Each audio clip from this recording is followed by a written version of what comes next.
Hi friends, praise the Lord. Today Bible words, கர்த்தரையும் அவர் வல்லமையும் நாடுங்கள், அவர் சமூகத்தை நித்தமும் தேடுங்கள். 1 நாளாகமும் 16:11 இப்படியாக சொல்லப்பட்டுள்ளது. ஸோ நாம் நம்முடைய கர்த்தரையும் அவருடைய வல்லமையும் நம்ம நாட வேண்டும். உலகத்தில் பார்த்திங்கன்னா நம்ம மனிதர்களை நாடி தேடி போகக்கூடாது. வேறு பேர், புகழ், பணம் இதெல்லாம் நாடி தேடி போவதை காட்டிலும் நம்முடைய கர்த்தரையும் அவருடைய வல்லமையும் நம்ம நாட வேண்டுமாம். பார்த்திங்கன்னா கர்த்தர் மிகவும் பெரியவர். அவர் செய்த அதிசயமான காரியங்கள் நிறைய இருக்கிறது இல்லையா நம்ம பைபிளில். ஸோ அதை மட்டுமே நம்ம நாடி தேடும் பொழுது தேவன் நம்முடைய வாழ்க்கையிலும் மிகப்பெரிய அதிசயங்களை அவர் செய்ய வல்லவராக இருக்கிறார்.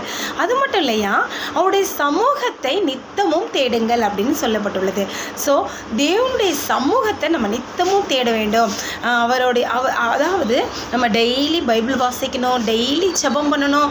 இப்படியாக அவரை நாடி நம்ம தேடும் பொழுது தேவன் நம்முடைய வாழ்க்கையில் மிகப்பெரிய அதிசயங்களையும் அற்புதங்களையும் நமக்கு செய்வார். பார்த்திங்கன்னா நமக்கு பிரியமானவர்களிடம் நம்ம பேசாமல் நம்மளால் இருக்கவே முடியாது இல்லையா. நம்முடைய அப்பா கிட்ட, அம்மா கிட்ட, இல்லைன்னா ஹஸ்பண்ட் ஒய்ஃப் கிட்ட இப்படியாக நம்ம பேசாமல் நம்ம ஒரு நாளும் இருக்கவே முடியாது. ஸோ அதனால் இப்படிப்பட்ட உலகத்தில் இருக்க அன்பானவர்கள்கிட்ட நம்மளால் பேசாமல் இருக்கவே முடியாது இல்லையா. அதே போல தான் நம்மை மிகவும் அன்பு வைத்த நம் தேவாதி தேவனிடம் நம்ம டெய்லி பேச வேண்டும். எப்படி பேசணும் அப்படின்னு பார்த்தீங்கன்னா, டெய்லி பைபிள் வாசிக்கணும், டெய்லி ஜெபம் பண்ணணும். இப்படியாக அவரோடு நம்ம பேசும் பொழுது அவர் நமக்கு நிறைய அதிசயங்களையும் அற்புதங்களையும் நமக்கு செய்வார்.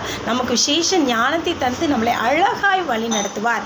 ஸோ ஆண்டவரையும் அவருடைய கர்த்தரையும் அவருடைய வல்லமை நாடுவோம். கர்த்தருடைய சமூகத்தை நம்ம நித்தமும் தேடுவோம். Okay friends, bye, have a nice day.